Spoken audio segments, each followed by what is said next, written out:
Good afternoon, guys. I'm Jerry Miller. Welcome to the I Love CVille Show. Thank you for joining us today on a Wednesday. We're live in Charlottesville, Central Virginia, Albemarle County, the Commonwealth, the country, and the world on the I Love CVille network. Today's guest is Billy Castle.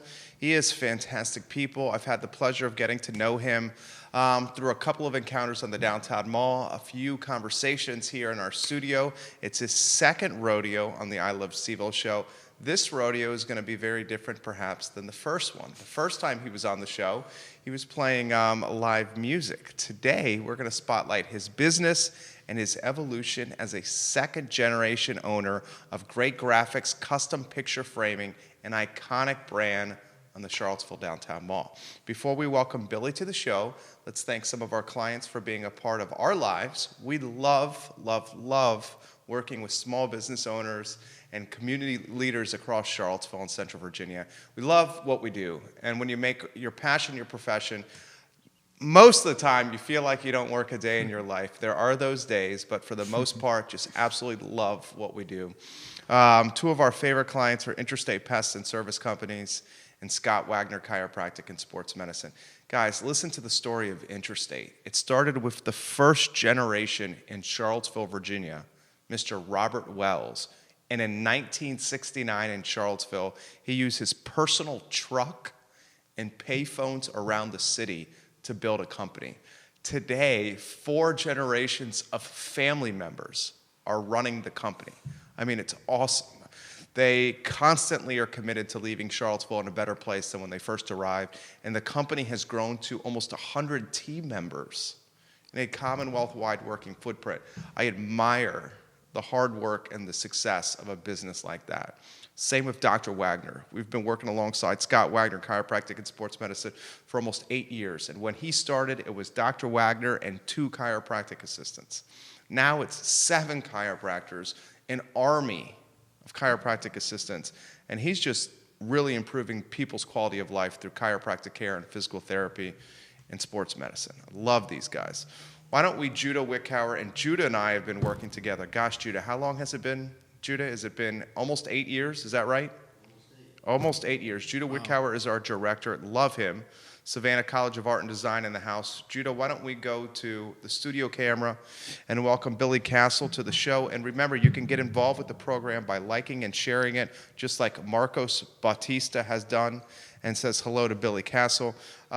Billy, good Wednesday afternoon. How are you, my friend? I'm great. Thanks so much for having me on, Jerry. Our pleasure. Yeah. Your second time here. I think it's going to be a blast here the second time.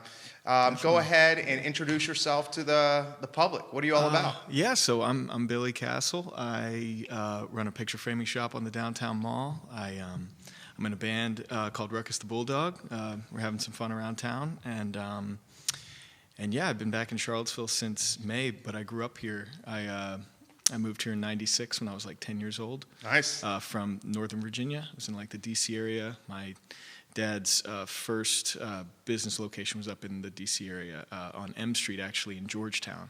And so that was my first impression of the business and picture framing, was watching my dad work up there. And then, like I mentioned, in '96, we moved down to Charlottesville, and I've just been loving it ever since. I'm really grateful that they made that move, for the schooling and for the neighborhoods that we were able to, find, and just a lot of positive changes from moving here to Charlottesville. So, yeah. Nice. Yeah. So 31, 32 years old? 33, actually. 33 years old. Young man, you're aging well. Oh, thanks. So you moved from D.C. to Charlottesville. Where'd you go to school? Meriwether Lewis was the first. I actually bounced around a lot. I went Okay. to a bunch of Charlottesville schools.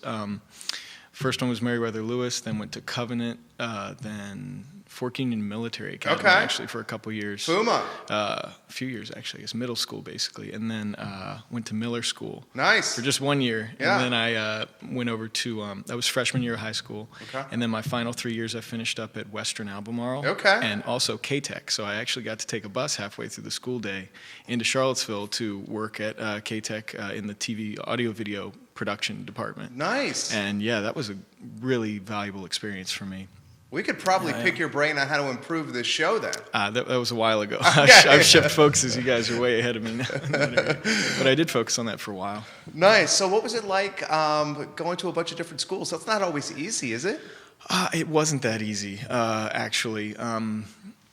Yeah, when I think about it, like I'm real fortunate to have the friends I have, made over that period of time, because a lot of the people I grew up with had been friends from like kindergarten or younger, have known each other their whole lives, and then you come to a new town, and it's like 10 years later, and lots of those relationships have been formed. So that was a bit interesting, making new friends in shorter periods of time at different schools. But I was introduced to a lot of different things because of it, and met lots of different people from different groups. So it actually broadened my perspective, I'd say. So I'm grateful for that aspect of it. But it was tough moving around a lot from school to school. How about the switch from, and you're getting props from some people. I'm going to relay a couple. Leslie Goldman. Leslie. Giving you some props right now. Cool. Jack Clark, welcome to the program. I love Jack, yeah. Jabari Wallington, the chef, is watching the show. Lauren Linsky, welcome to the program. That's great. You got a handful of business owners on the downtown mall watching the program. Say a hello or drop a message to Billy in the comments section, and I'll pass it on.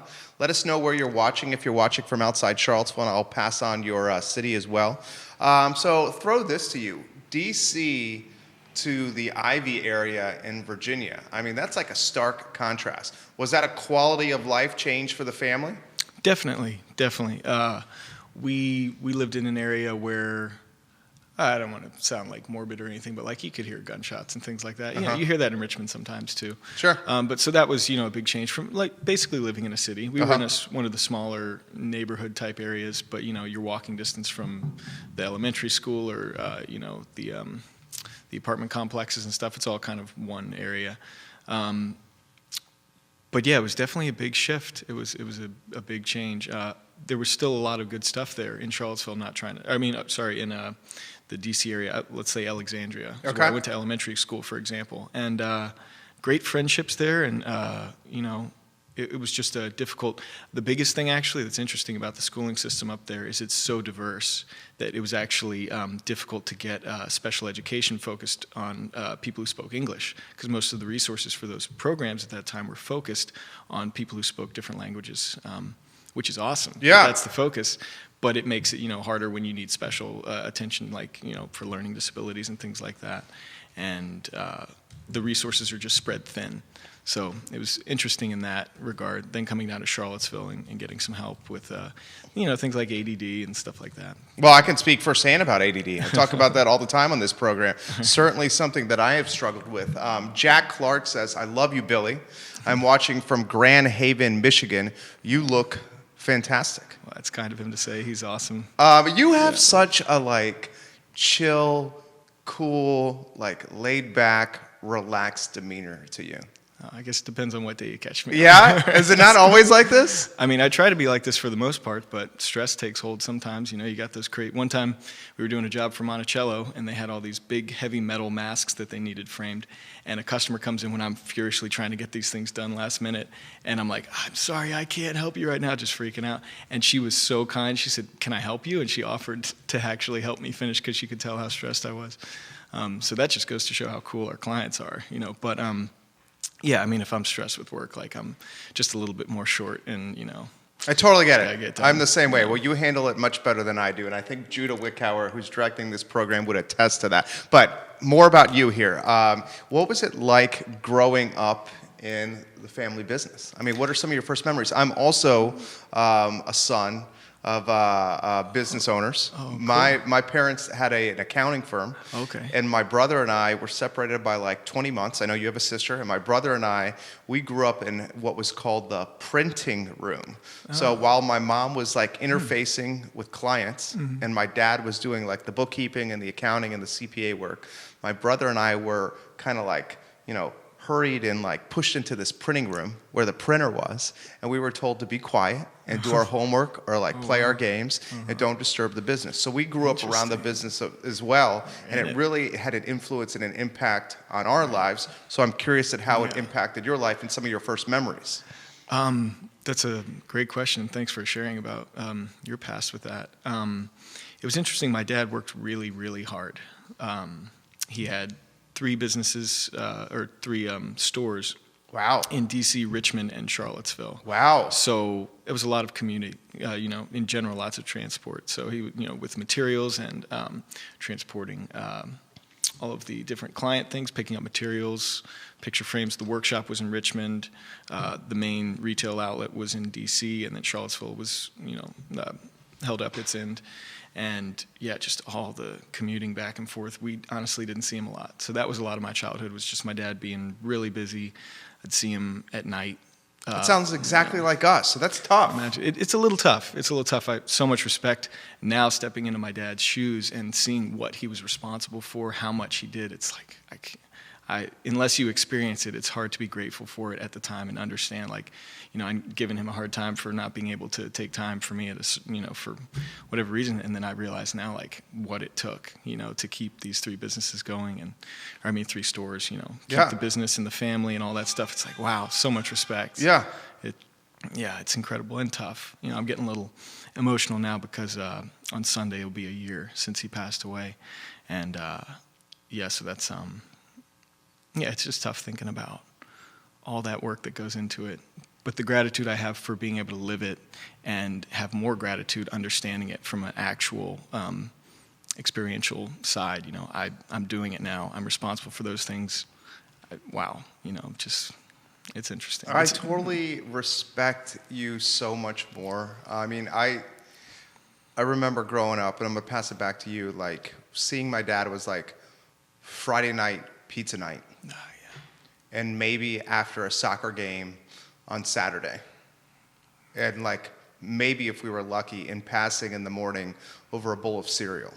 He was clocking 80 hours a week. And my brother and I were just this isn't right. It's not fair. Right. And now it's I'm doing the exact same thing with my little boy. Right. And it's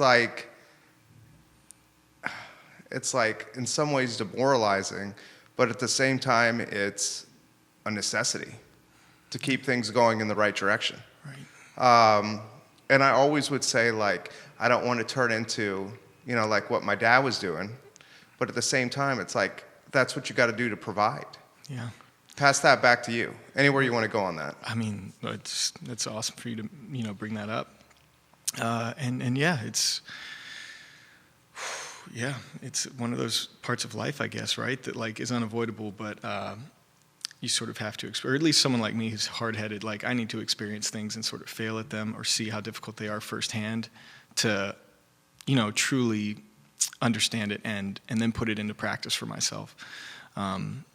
So that kind of thing with,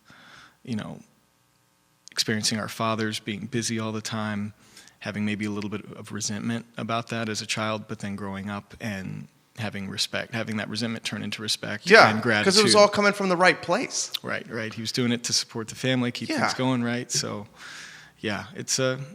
but that's like life, right? Things don't make sense, and then you goes full circle. Goes full circle. Thank you. Yeah. Exactly. When you talk to me about your evolution here. So you go from D.C., Alexandria to Ivy, and then from there, do you go to California?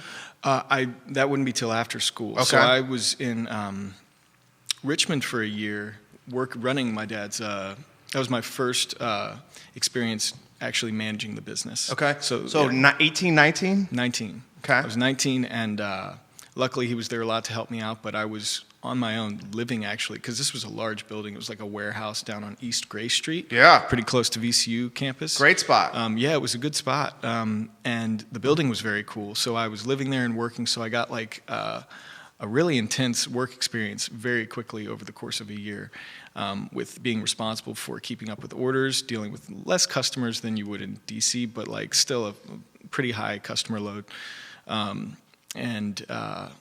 It was just a really good experience at that age. But then I got into, I'd been applying for college over that year. It was my year off, basically. So I was gigging in a band called the Richmond Afrobeat Movement, and playing with another trio, a blues trio, and then running this business. And all at 19, kind of just learning. So I was obviously making lots of mistakes. Sure. But it was the good place to be making those mistakes and learning. And then got into music school in Boston. Nice. So I went up there and started early. I started in the summer of 2007. I was trying to catch up because I took a year off, and ended up having a great experience in Boston, meeting some incredible people, because the school I went to attracts people from all over the world, because it's one of the few schools that offers the type of music technology that they did. So I met so many awesome people from everywhere, and still keep in touch with them, which is very cool.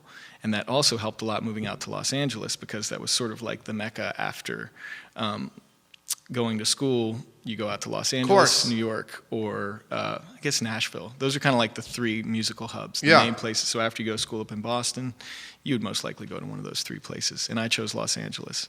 So after coming back to Charlottesville for about 3 to 6 months right after school to save up some cash, which I did by working for my dad, and also he gave me some like papers, that nice high quality marbled paper that people would use in books and stuff like that, and I sold it on eBay, and that's how I saved up enough money to get out to California. So I took a minivan and just a couple of grand and just drove out to California. That is amazing.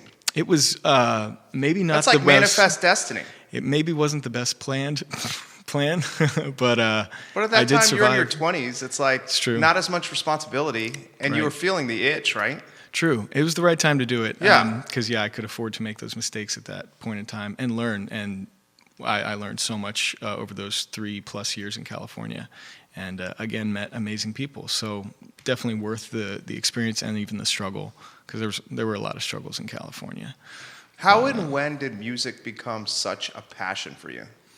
High school. Yeah? High school. I started playing a little late. I started playing drums when I was 16. Okay. And, it's probably because I struggled with jumping around from friend groups from all the different schools that music clicked so well for me, because it was a way to bond with people from different schools, because we would always have parties, and you have kids from Tandem or kids from Western or Albemarle, CHS, and we would all just meet, and we'd be able to connect because we could it's the play world's music. language. Exactly, and we just are all playing music, and so it's connects schools and different groups of people that I wasn't normally just that I didn't know them that well in those different situations, and music was a way that I could communicate better with people. So I think that's why it hit so hard for me in terms of being of value and something I wanted to pursue, is because it really was the best way that I had found to connect with people.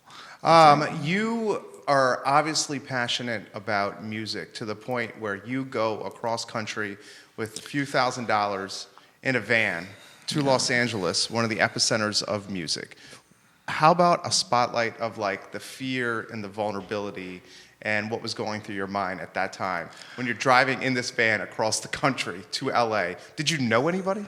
My aunt, I had an aunt and uncle out there, so that was kind of like my landing zone. Okay, so you were going to stay there for a little bit. About a week. Okay, till I as you found a figured it place. out. What's going through your mind here? Oh, I was terrified. Yeah. Oh, I was terrified. I remember saying bye to my family, having my minivan just packed to the brim, and driving up around the mountain, right over the mountain, what's the Skyline Drive? Yeah. I passed that and I just started bawling. I just like, oh man, this is happening. I'm actually doing it. I'm driving, and I made that trip in like 3 days by myself. Probably not safe, not smart, because I drove way too much per day, and I didn't really sleep well enough, and was like drinking coffee and soda trying to stay awake. I ended up like getting sick when I got out to California, but I just was driven. It's like I can't stop. I have to keep going. And I got there, and everything just kind of settled down for that week. That first week there was perfect. And then I got a job at the Village Recorder, which is a pretty significant recording studio out there. And from that point on, it was just grind, work, very little pay, so constant struggle. But you're there working around people like John Mayer and Taylor Swift, and there are all these celebrities around. So it's like, oh, I guess I'll keep doing this. It makes sense. I'll get somewhere where I get to actually work with these people instead of just bringing them coffee or something like that. But after 3 months of that, I got a gig at Remote Control, which is Hans Zimmer's film scoring studio. And that was really my focus, because I had studied film scoring at college up in Boston. So when I got that opportunity, I bailed pretty quickly from the Village and started working in film scoring, like as an assistant and stuff like that. What's the best celebrity story you got? I don't know if I have any funny ones, really. Or I mean, like, great stories. They're mostly just like... passing? Awkward meetings, yeah. Let's see. I mean, not awkward. Actually, they were all very friendly people.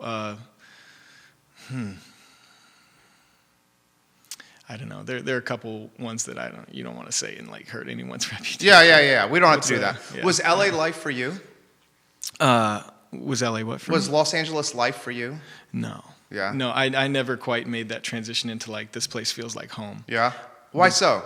I think probably because of my situation. Financially, I was struggling. Yeah. I was working like crazy. It was hard to have friendships. I had a really difficult situation with my roommate, who's actually someone from Charlottesville that I moved out there. And, we're good now, but like it was difficult. So there were a lot of struggles then. And of course, when money's really stressful, that's just this whole other weight. It amplifies everything. So yeah, it just never clicked for me. The best part about Los Angeles, besides the few friends that I had there, mainly people I knew from Virginia or from Berkeley that went there as well, and showed up in Los Angeles.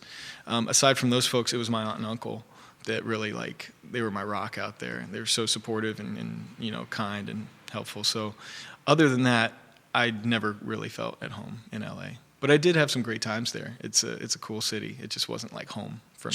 Sure. So I'm going to ask you about the move back. Did you move to Charlottesville after LA? No, I actually started a band and started traveling around the country for a little bit and ended up in Pittsburgh at a gig right before our last gig, which was in Virginia. And we met this amazing group of people that really liked our music, and basically I decided to move there just like that.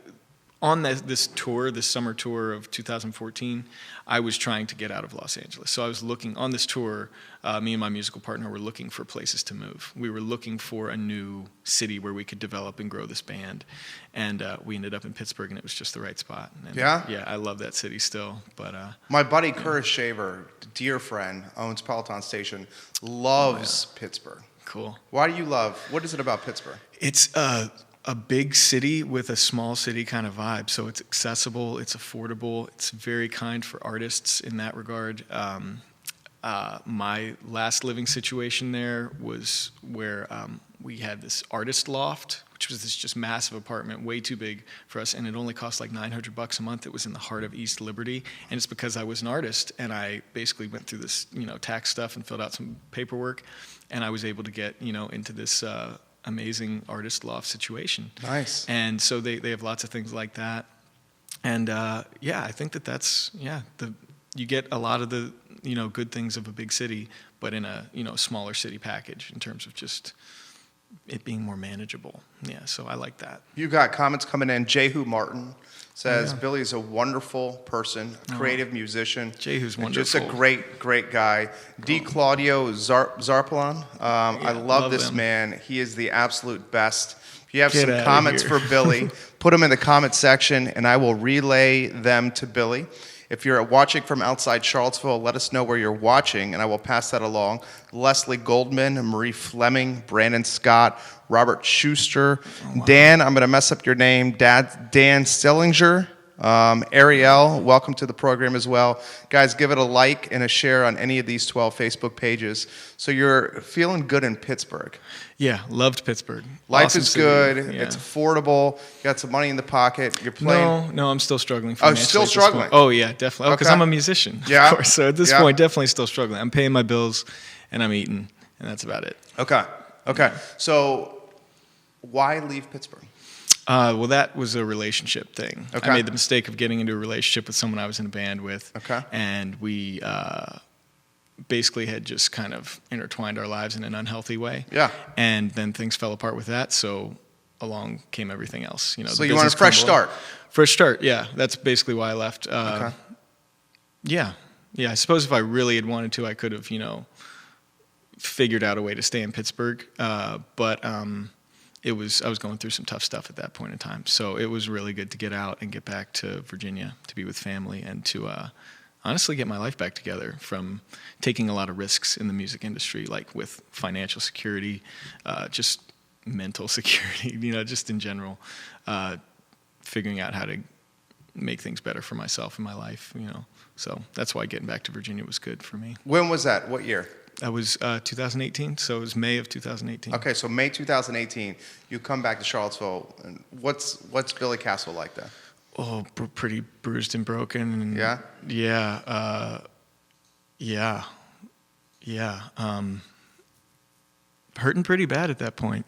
And then for the next year but got some help from some good people, and got a ton of help from my dad. He gave me a job. Yeah. And he was really happy about it because he was planning on retirement. So And his boy's back. right. Oh yeah. No, we got to spend so much time together Yeah. and connected, and I got to learn new things about the business because he was prepping me to take over so that he could retire. So all this stuff with him passing away is very strange in terms of the timing, the way it all was set up, and how I got to have 10 months really, close with my dad while I was learning about the business and just spending time with him. Like, that's something like lots of people never get. No. When their parent passes away unexpectedly, often it happens and you just, no one knows or planned it, or, you're on the other side of the country or the world even, and then you get the news and you fly back. But I was there, so it's strange thing to say that you're grateful for, but I'm grateful for the time I got to have with him. You'll appreciate this.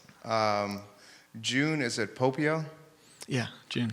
Junebug and the Pittsburgh crew are sending you big time love, Billy. Oh, that's nice. Thanks, June.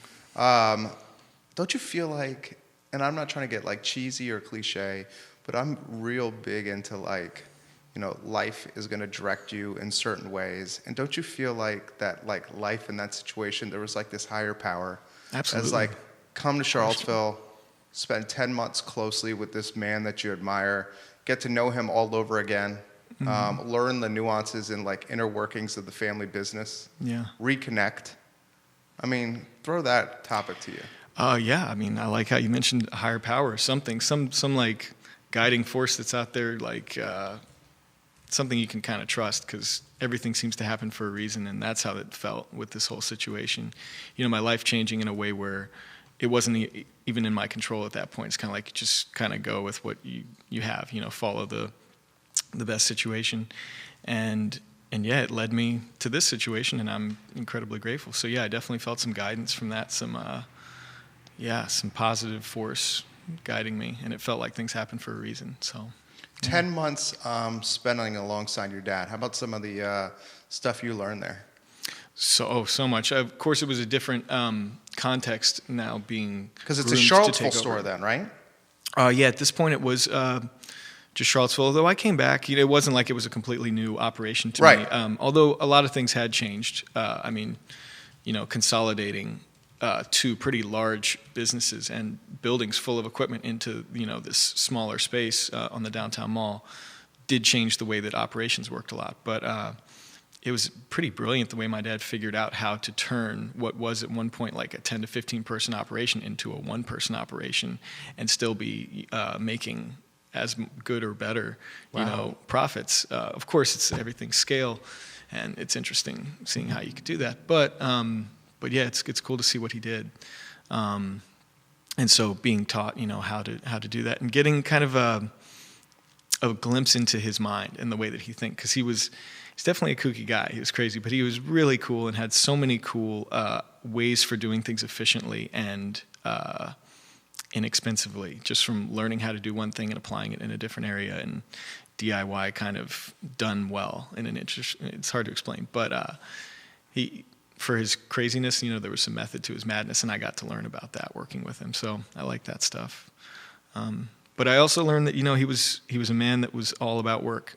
That was his life, his identity was around work, and that's another reason why I stick with the music stuff, even though sometimes it's hard to keep up with them both. Is I feel like if I'm not careful and I make my entire life about work, then when it comes around to family time or having a family or doing these types of things, it'll be harder for me to have that balance that I would like to try to create. If that's possible. Maybe it's not possible. Like we were talking about, once life takes over and you get consumed with work and responsibility, maybe that is too hard to, I'm sure there's always balance that can be found, though. Sure, at least I hope so. I'm sure you feel, and if this is not the case, please correct me.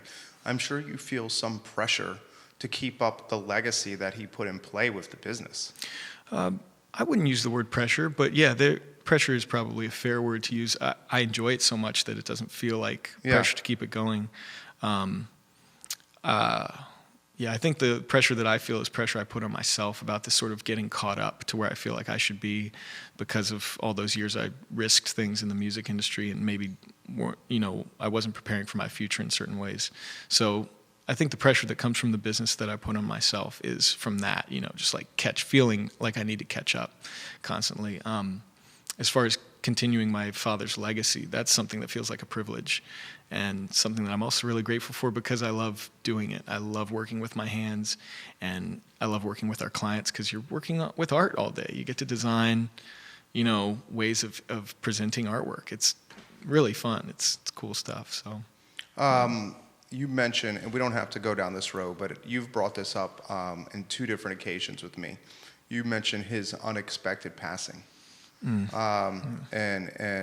the impact it had on you, and the family, and the business.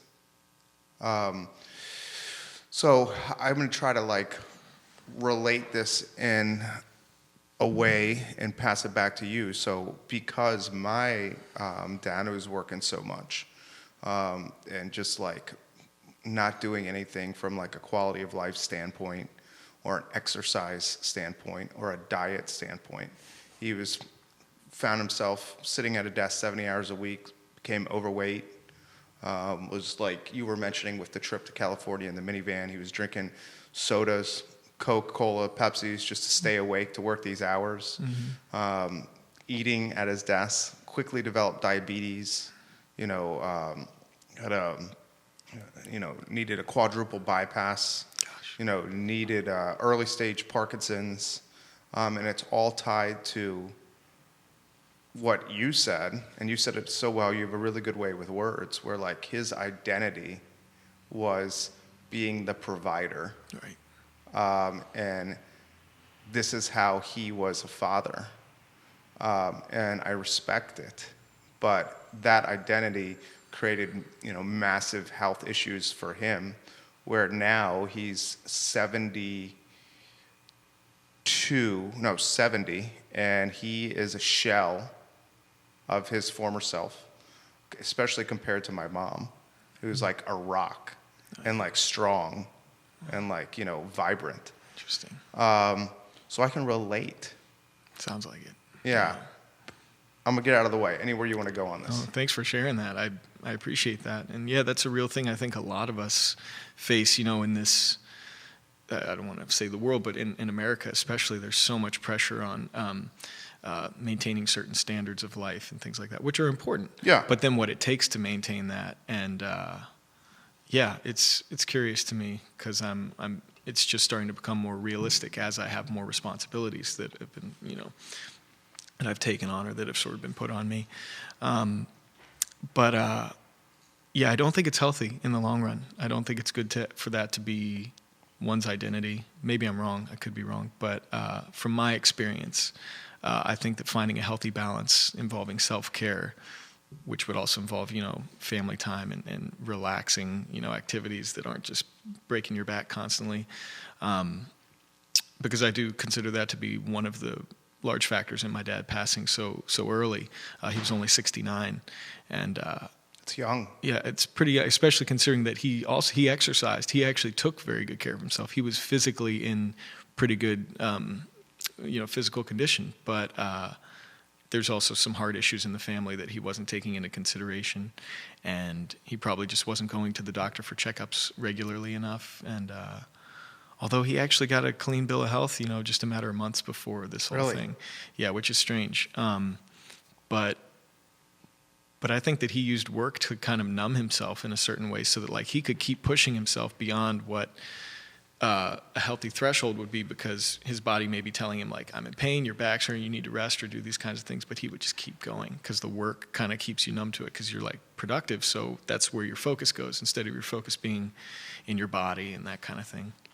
So I think that was a factor in that. And I don't want that to happen to me. I want to continue working because I like the work, but I don't want to let it consume my life to the point where it hurts my relationships and hurts my self-care and stuff like that. So it's something to be aware of. And I think it's definitely something that has affected my family. I know it has. So, yeah. Whether or not that can be changed, I don't know. Because we were talking about, when the responsibility hits, it's a different game, right? Yeah. You're like, I got to do what I got to do to keep this machine running, right? Yeah, do keep what you this gotta family do. going. You got to Yeah. do what you got to do. But yeah, I guess it's a tricky kind of dilemma. It's a slippery slope. Slippery slope. So talk to us about 2020's version of Great Graphics Custom Picture and Framing. Yeah, I'm right now we're stabilizing the business. Uh-huh. Still, it's been about a year. I mean, as you can imagine, it's pretty disruptive having the owner pass away. He had been doing it, his own way for so long that he's kind of stopped keeping certain sorts of like records for organizing things, like what suppliers, sold this particular product, or where he got a certain product from in the South versus if he had to order it from up north, something like that. So I've been having to, for a year, basically play detective and call around all these suppliers and all this stuff. Where did you get this board, or where did you get this frame, or this glass, that kind of thing. And so that's been difficult. Wow. Just going through and sort of like deciphering the business, right? Because at one point I'm sure he had things, very organized, but once you hit 69, you're like, I'm ready to retire. I just want to, you go in two directions. One, you either let things slip and you're just like, I'm just going to keep this machine going until it breaks down and then just leave it, on the side of the road, or I'm going to organize it in a way that prepares it for someone else to take over so I can sell the business or something like that. And he was somewhere in the middle where I had just come along and said, okay, well, I'll take the business so that you can, go on and retire. So he was just getting started with the organizing, but there were years and years of cleaning up to do. So that's been an interesting task in terms of stabilizing the business. So honestly, we're still in that phase where because there are all these different parts of the business. We do printing and we do framing and all these different things in between. And it's a lot to manage. And luckily, he taught me to be a good framer, so I know about the framing, and the printing's pretty self-explanatory. So those things are all working. I can still put out a great product, but now what I'm trying to figure out are, all the business things that you don't think about, Sure. that don't really have anything to do with framing. They have to do with every single business, all the bottom line types of things. I'm not sure if that's the right terminology, but you know what I mean? Your base, basically, the base of the business and how things run, and then on top of that, you have your product. Is that easy for you to learn?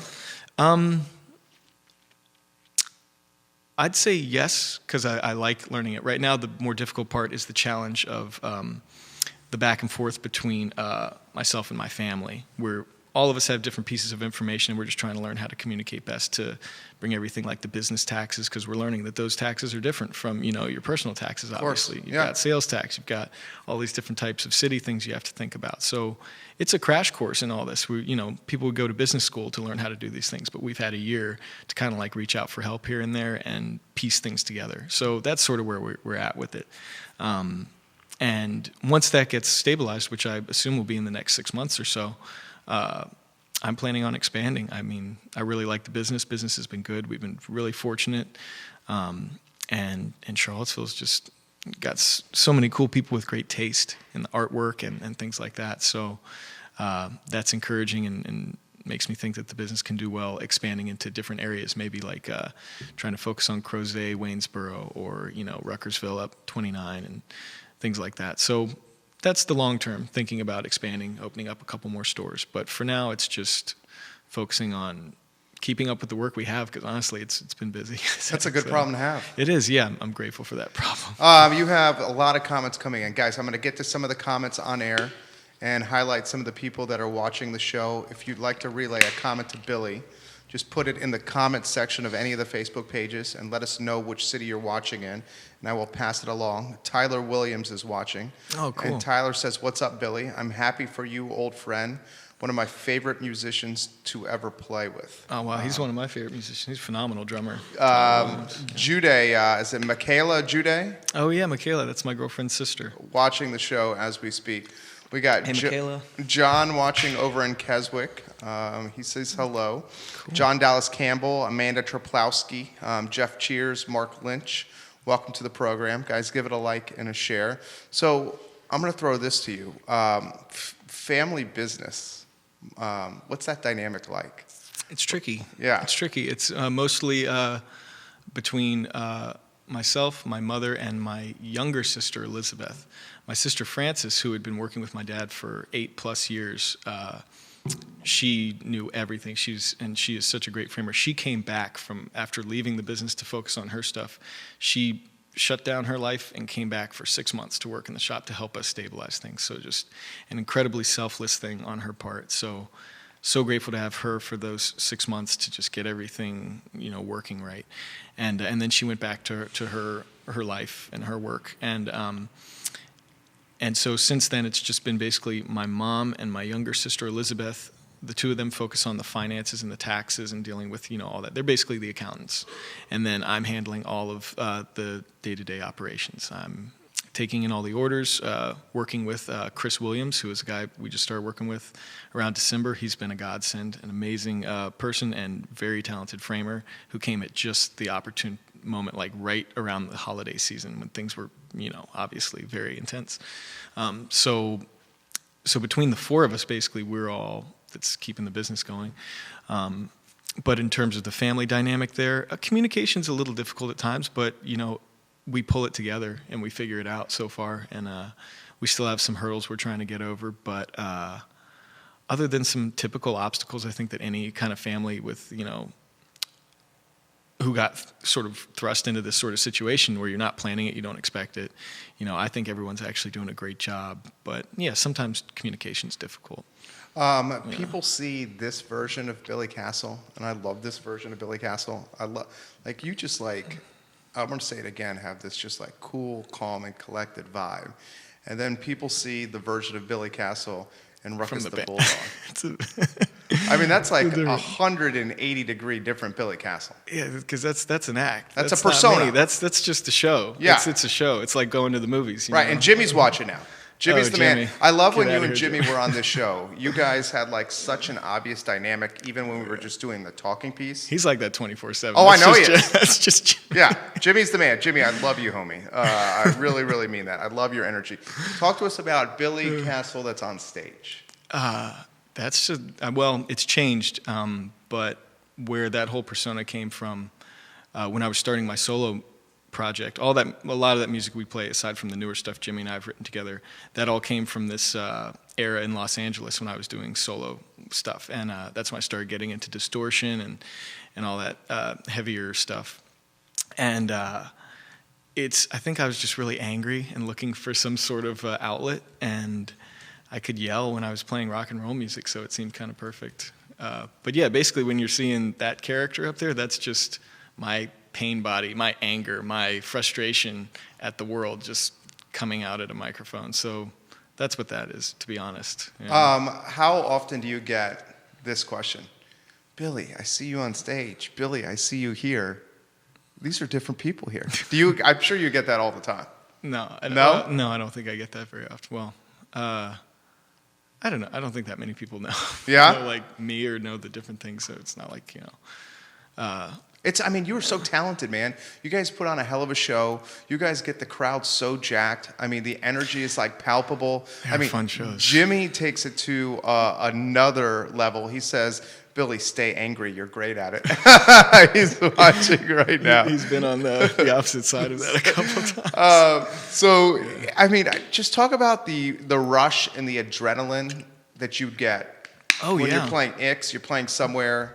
And you guys are fighting for a spot in Locken. Locken, yeah, that show's on Friday, actually. Right? Yeah, Friday at the Southern. And it's almost like a democracy, right?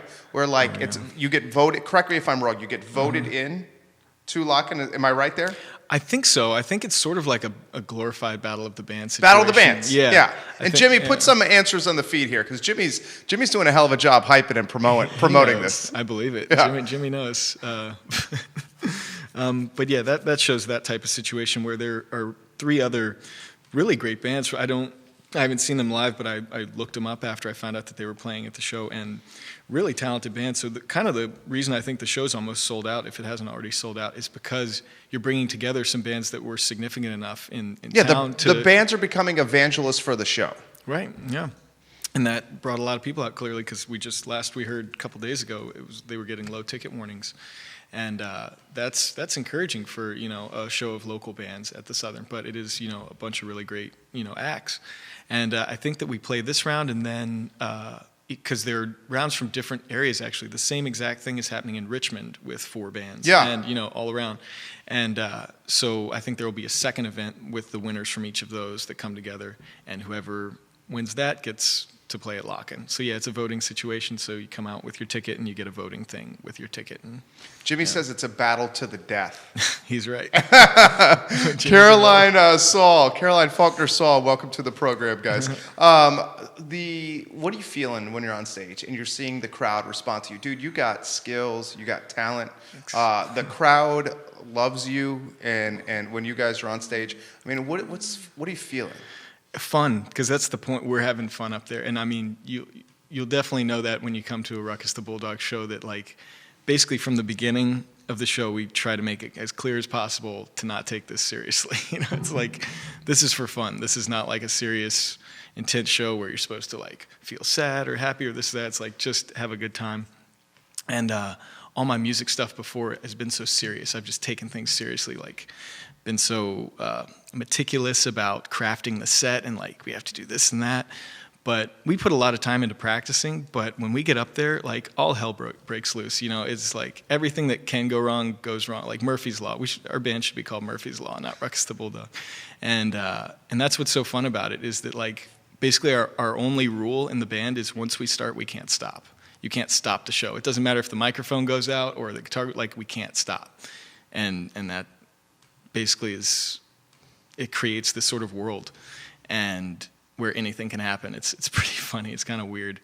But yeah, I feel just a lot of excitement and fun energy when I'm, playing with Jimmy and now Larry. We've got Larry Shreddy playing guitar with us, and he's killing it. So Larry Shreddy just put, "Hey, this is a great interview." Arf, arf. Literally just put that on the feed. Oh, that's funny. As you're talking about Larry. Oh, Jess yeah. Martin is watching, who's organizing the show, and she says, "Hi guys, very excited to see you guys this Friday." Awesome. D. Claudio says, "I'm afraid of Jess Martin." Jabbar Jai says, Billy. Oh, Jabber G. Jabber G is giving you some props right now. Love Give it a like, Jabber. give it a share, guys, on any of the streams. How long does it take you to come down after a show? Oh, at this point, it depends, because I'm still going through that phase of like beating myself up if something. Because you're such a perfectionist, right? I am a perfectionist, and that's why the band is helping me so much in letting go. Like I was saying, if something goes wrong, we can't stop. We just have to keep Is going. it your You push biggest through strength it. and your biggest weakness, being a perfectionist? Definitely. I mean, it's my OCD, really. Yeah. And so it's a crutch in some ways, or it's crippling in some ways, and in other ways, it's actually really helpful. It helps me to focus in different ways. So. Yeah, it's one of those catch-22s. Yeah, exactly. So can you just flip the switch when it's showtime? Is it at that point?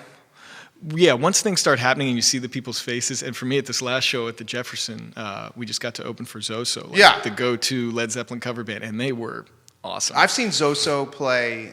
So Zoso is an iconic institution Zeppelin cover band. I saw them play in 2002 while I was at UVA. Nice. And dude, these guys were like, and they were so talented. They were old in 2002, okay? So it's 18 years later since I saw them in 2002, and they still probably get after it, right? I mean, you close your eyes, it sounds like Robert Plant. Yeah, it sounds just like Led Zeppelin. Like the lead, I mean, they're all incredible musicians, but the part of it, like with any band, the first thing you notice if like a change happens is the singer. If the singer changes, like with Blink-182, it's like, I'm sorry, it's not Blink-182. Sure, of course. But when you close your eyes and hear this guy sing from Zoso, it sounds like Robert Plant. It sounds like you're listening to Led Zeppelin. Pretty cool experience. But yeah, those guys clearly work hard. They were definitely not in like rock star mode when we were down in the green rooms. They were just like business, probably just taking some time to rest, because rock star life has changed, I think. What were they like in the green room?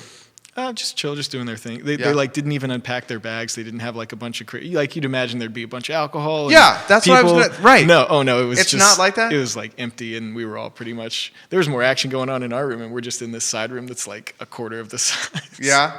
And even then, like I don't think anyone was drinking. We had a few beers, but mainly it was like focus. Everyone's there is more professional than you might think. It's less like in the movies when everyone's like raving and going crazy.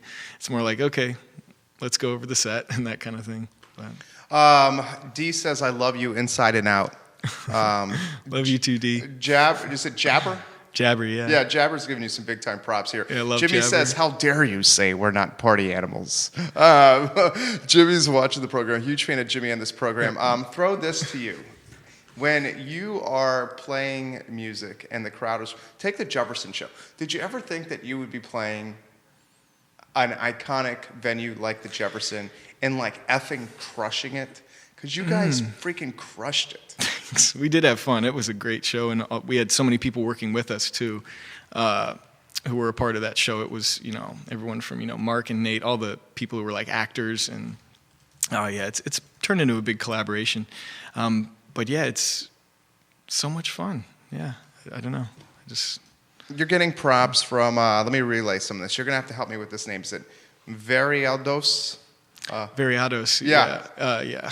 Woot woot, Billy. Oh, nice. You got folks watching all over Pittsburgh and in Los Angeles. Carol Beeson Kubi. Oh, Carol Kubi. She says, William is an absolute superstar. Oh, wow. That's nice of her. What Dino says, this is a fantastic interview, and thank you for those kind words, Dino. Christopher Eagle, Suzanne Jenkins, welcome to the program. Okay, so what's Billy Castle's life like now? What is 2020 like? You're a small business owner. You're a musician. You got a very, very pretty better half and girlfriend. Crazy about my girlfriend, Allie. Things are going great, and got my friendships, people like Jimmy who keep pushing me to, move forward and do things like that. I guess I didn't finish answering your question before about Jimmy, but Jimmy's the one who's got all that energy constantly, who's just pushing things forward to keep moving it. So like with the Jefferson show, like... In a lot of ways, it's like the yin to your yang. Sorry. It's an interesting balance. Yeah. But yeah, sorry, just want to backtrack for a second. Sure, I mean, like, how's life right now? It seems like you're in, like, really good spot. Life is good right now. This, especially February, things finally kind of, like, slowed down to a more manageable pace, which I like. I enjoy the adrenaline you get from, like, tons of deadlines and, rushes or whatnot. But after, it was like that from September until the beginning of February, and it's hard to keep that going. So I was actually pretty stressed, although did somehow manage to make time for self-care and spending time with my girlfriend and her family, that kind of thing. But right now things have slowed down for, we'll see for how long, but yeah, it's nice, a nice pace right now. So I'm feeling really good with work. Relationships are great. Music just keeps coming. Jimmy, again, is the one who really makes all that happen with the gigs. Like, he is on the phone. He's on the social media. He is making things happen. He's a rainmaker, I guess you'd call it. But, so got all that stuff happening and nothing to really complain about. What do you want to see for, say, like the next year? Personally, professionally, and musically? That's a great question. Personally, I'm working towards like adulting, so like getting a house, that kind of thing. And then business-wise, I don't think I'm going to be ready to expand the business within the next year, but setting up plans for that. And still continuing to kind of wrap my head around the business and everything to make things as efficient as possible. So there's still a lot of work to be done there. But we got the lease signed for another 5 years, so we'll be around. We're here to stay in that regard. So Charlottesville's lucky to have you guys. Thanks. Yeah, I'm grateful to be in Charlottesville. I mean, I'm lucky to have a town like Charlottesville to live in. I mean, it's a perfect town for like your skill set. There is so many like creative, artistic people. I mean, you got the artists. You got the ecosystem that's supporting the artist. Mm-hmm. You got, and let's cut to the chase. It's a business. You got the disposable income that can spend the money on custom framing.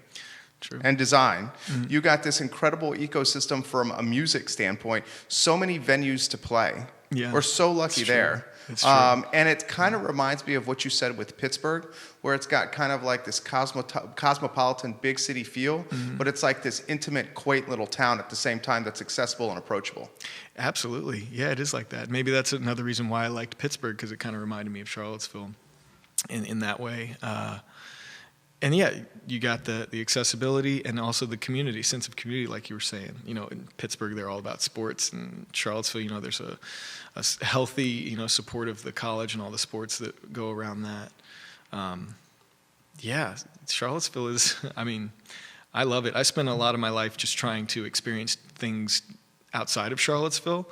But I've constantly come back like a magnet. Just gravity keeps bringing me back to Charlottesville. And after the past couple years, since 2018, I just realized like this is the spot for me. Like I love it. Like I'm ready to like commit to this place, because after experiencing all these different places and continually coming back, it's like, wow, there's a reason I keep coming back. I love this town. I close with this, and you've crushed it. You filled 57 minutes here, and I close with this topic for everybody. Like, and this especially is going to hit home for you, because you grew up here, certainly in your impressionable years. You got here when you were 10 in 1996 after relocating from outside D.C., Alexandria. And you hopped around to a bunch of different schools, and then you came back. So I've been in Charlottesville since 2000. And I always bring this up. The whole show, this whole concept of the I Love CVille show was birthed and manifested because of August 12th, 2017. We were outside this building watching this. And dude, it's probably because I lived such a sheltered life, because our dads worked so hard, and we had maybe opportunities. Let's cut to the chase. We've had opportunities that a lot of people otherwise have not had. We've been very lucky because of our parents' hard work.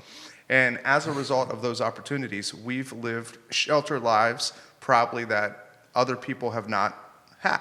So when I was watching August 12, 2017 outside here, like literally in Market Street, I was like so taken aback. I'm like, I didn't know this evil existed. I didn't know people could be so hateful just because of someone's skin color or their beliefs. I was like, freaking Ku Klux Klan is here. People with machine guns are here. People are stomping people's heads. I don't recognize any of these people from this community, and we know a lot of the people in the community. And I was in this like funk. And like my wife, she's amazing, helped me get out of this funk. And for like 90 days, dude, it was like bad dreams, like just not sleeping well, like in a mental funk. She says to me, look, we're going to figure this out. We're going to either do therapy, or we're going to do something. And eventually what happened was we created this. Wow. And it's been like so therapeutic, because it's like all we're trying to do is do like our small part of showcasing like the awesomeness of the Billy Castles of the world and how they're making Charlottesville better by running a small business, by playing great music, and just by being a good person that embodies the golden rule. And I think that those qualities are contagious.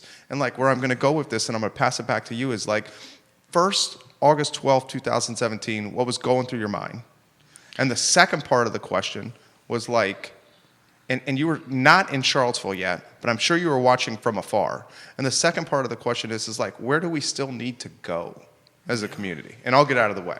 Those are great questions. In 2017, I was in Pittsburgh at the time, and I recall seeing it on the news.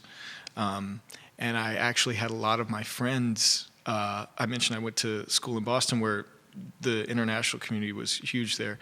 So I got calls from lots of friends who knew that I was from Charlottesville. And they were like, what the heck, right? What the heck? And that was a really interesting point in my life, understanding how, that's when it really clicked for me that like, just because you hear something on the news or see something here or there does not mean that it's true. And lots of people misinterpreted that, event in terms of thinking that Charlottesville was like a racist town or something like that, because that event was held here, and thinking about those sorts of things. And it became really shocking and sad that, one, that kind of thing even happens still. Right. But that it happened in my hometown in Charlottesville, and that then I was getting calls from my friends, it was a mixed bag, but a significant amount of people, and lots of people even in Pittsburgh who were just talking about it, they just had a view of it like that Charlottesville was something that it wasn't. And that was hard, to kind of like constantly be like explaining like, no, this is what happened here, this is what happened. And, eventually I think that came to light more, but folks who were, Jumping to conclusions. Yeah. But still people bring it up, especially my friends from, like Germany or Japan or Taiwan. They still have a more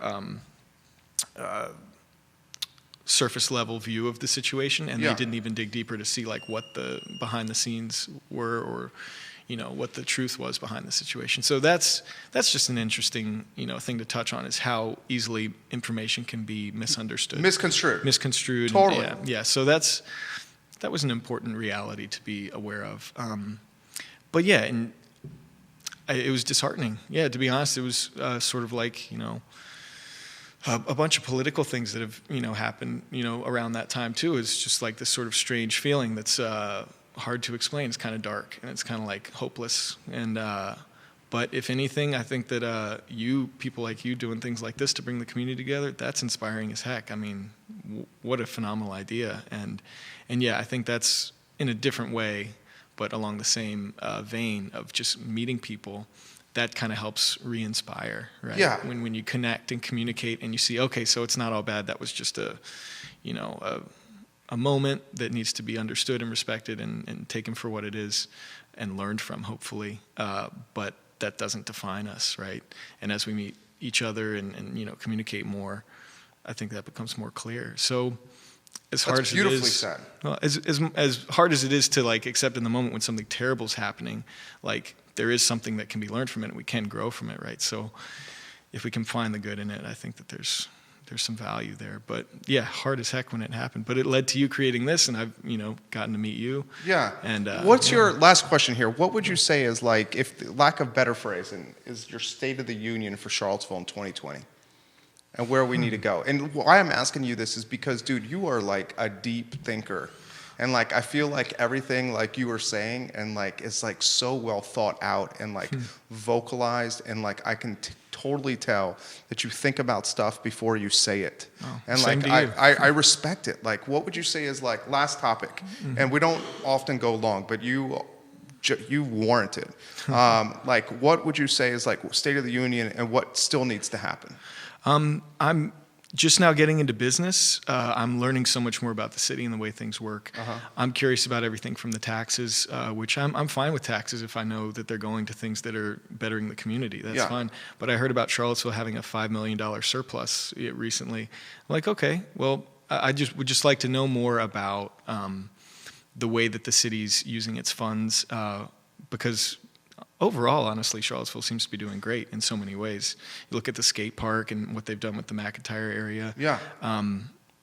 Yeah, I think that the development's good. One thing that, is good for business, but, less ideal for living is overdevelopment, things like that. So I have a little bit of concern around, we've probably both seen Charlottesville change a lot. Yeah. Which has gone from, a smaller town vibe to within the past 10 years, I feel like it's just exploded. Yeah. With all the development out 29 and Waynesboro too, which will probably catch up to Crozet, eventually. And all that stuff, a lot of it, comes into Charlottesville, and I see it most with the traffic.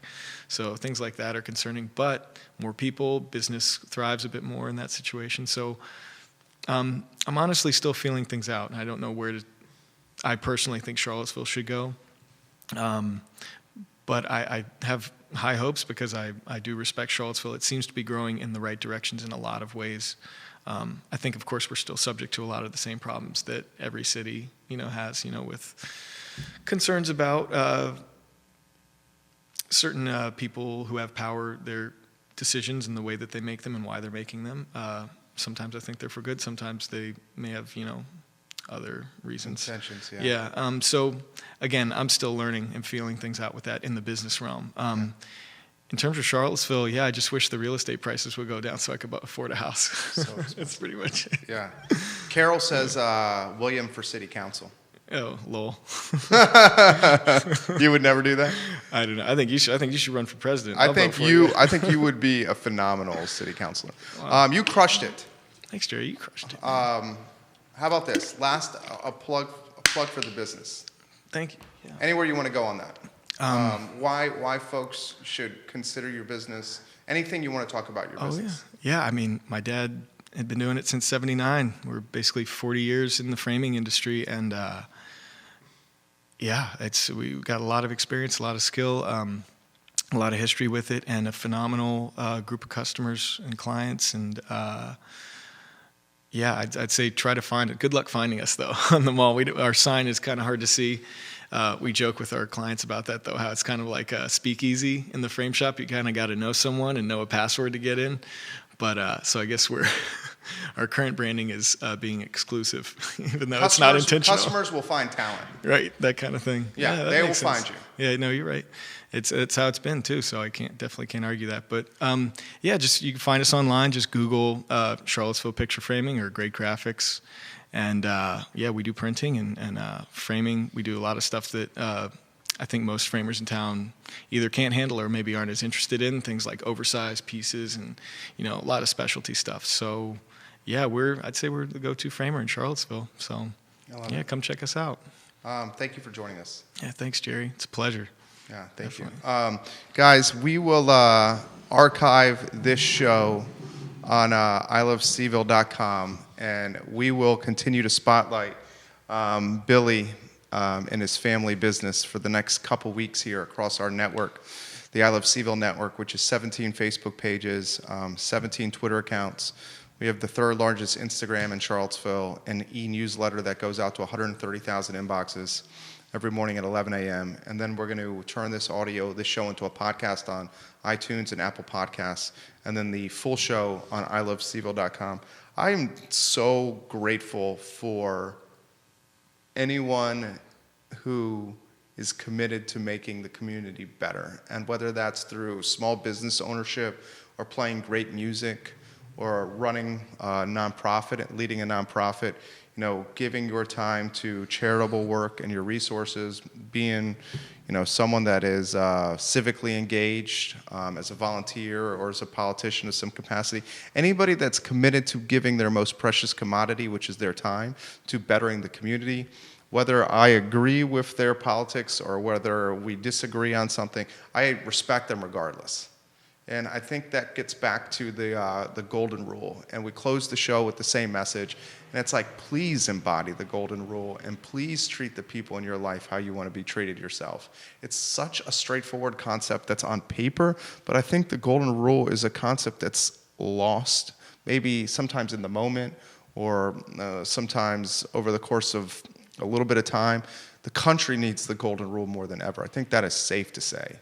Charlottesville can use some of the golden rule as well.